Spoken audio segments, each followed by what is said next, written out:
Good morning, all of you. Today we are going to discuss the theory of comparative advantage.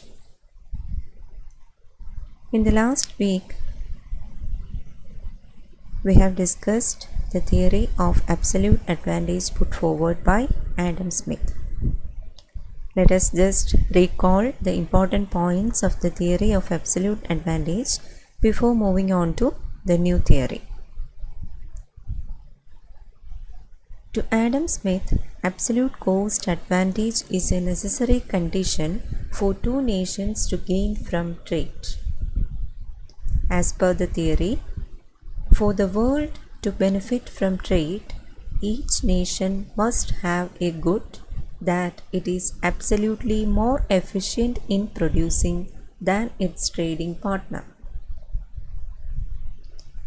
A nation will be exporting that good in which it has an absolute cost advantage and will be importing that good in which it has an absolute cost disadvantage.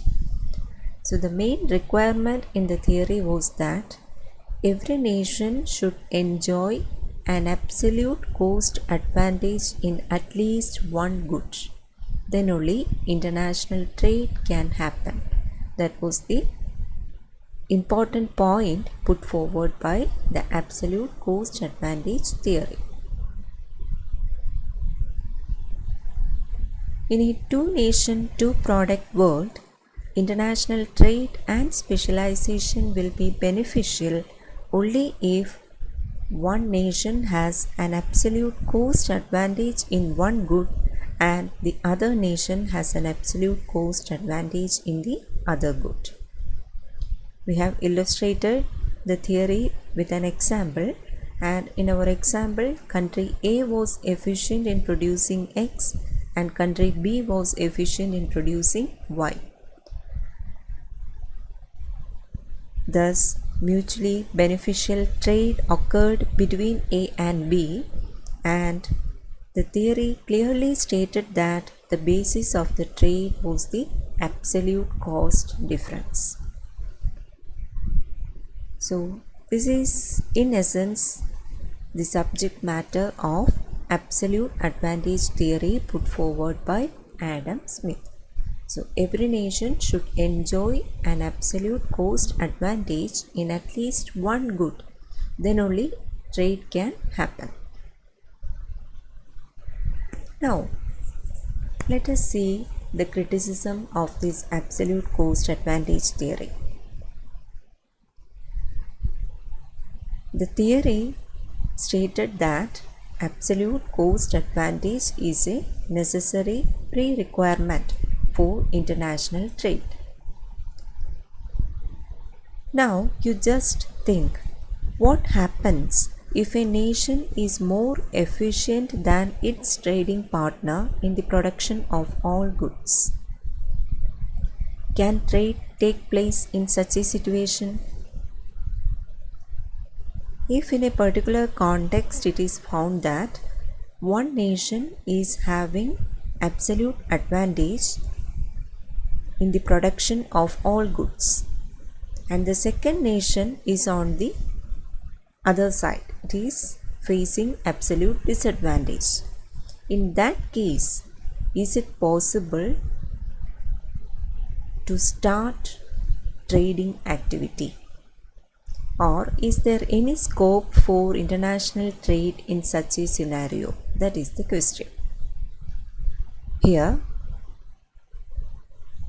you can relate this particular context with the help of previous example that we have discussed in the case of absolute advantage theory, where we had two countries A and B and two commodities X and Y.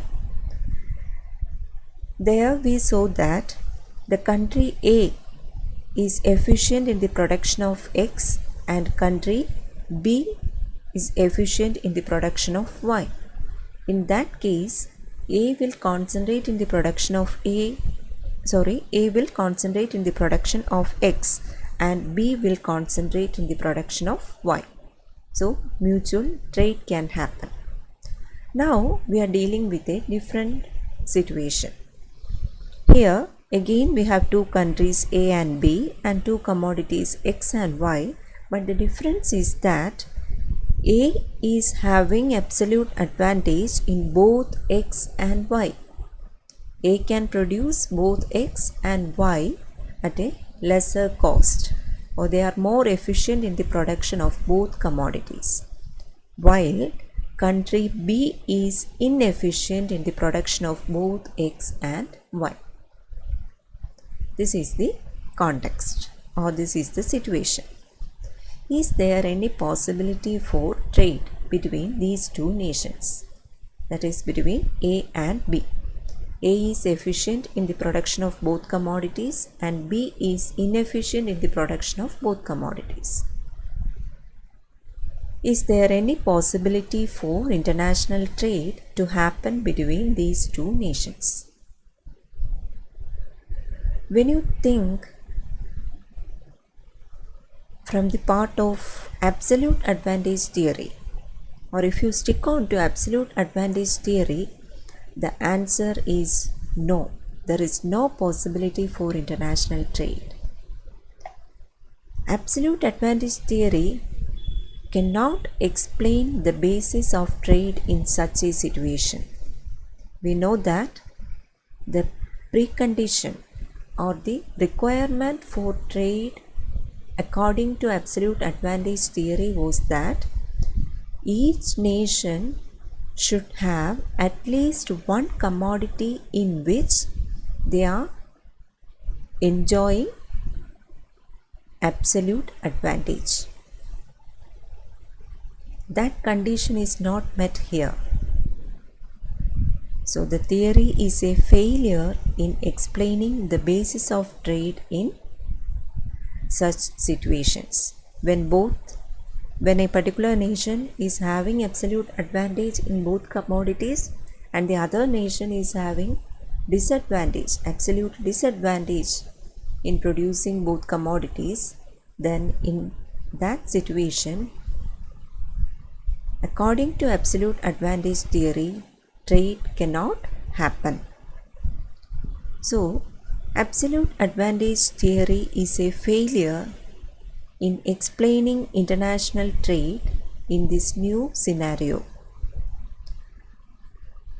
So the criticism is that the theory can explain international trade only if the trading nations enjoy absolute advantage in at least one commodity.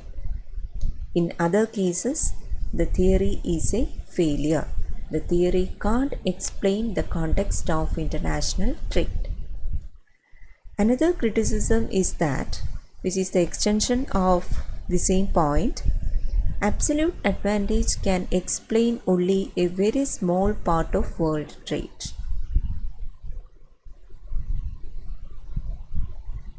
We have seen the absolute advantage theory is a failure in explaining trade in diverse situations.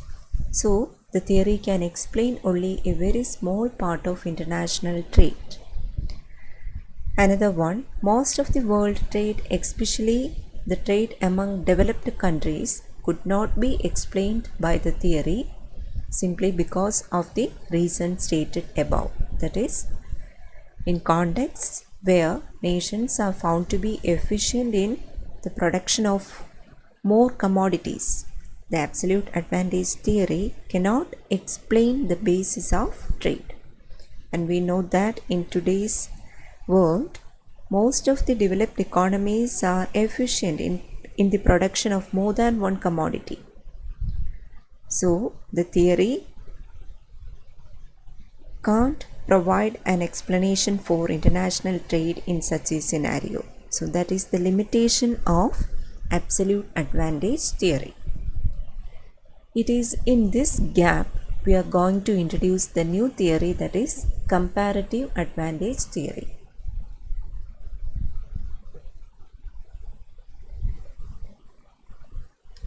The theory of comparative advantage was put forward by David Ricardo in his famous work Principles of Political Economy and Taxation published in the year 1817.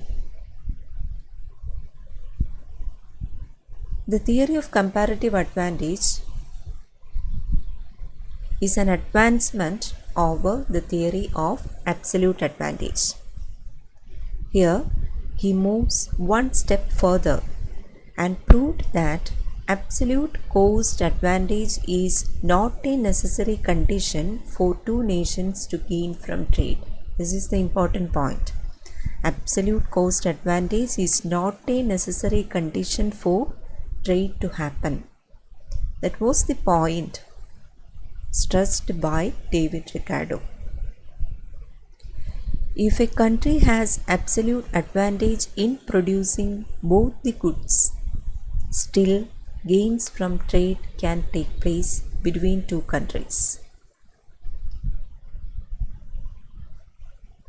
If a country has absolute disadvantage in producing both the goods, then also there is a basis for trade.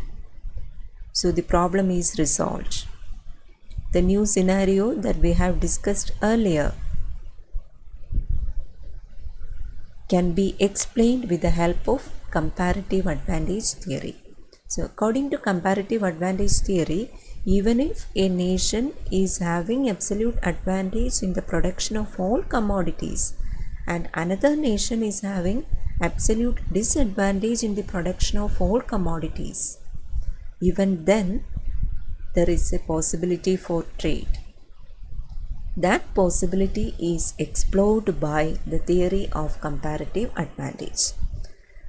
According to this theory, even in such a situation, trade can take place. Both of the nations can gain from trade. How? Let us see. Ricardo developed a principle to show that mutually beneficial trade can occur even when one nation is absolutely more efficient in the production of all goods. Ricardo emphasized the concept of comparative cost difference or relative cost difference. You just recall that in the absolute advantage theory, we saw that Adam Smith emphasized the absolute cost difference, while Ricardo is here emphasizing the concept of comparative cost difference or relative cost difference. The gains from trade can be explained with the help of this comparative cost difference. Ricardo's trade theory came to be known as the principle of comparative advantage.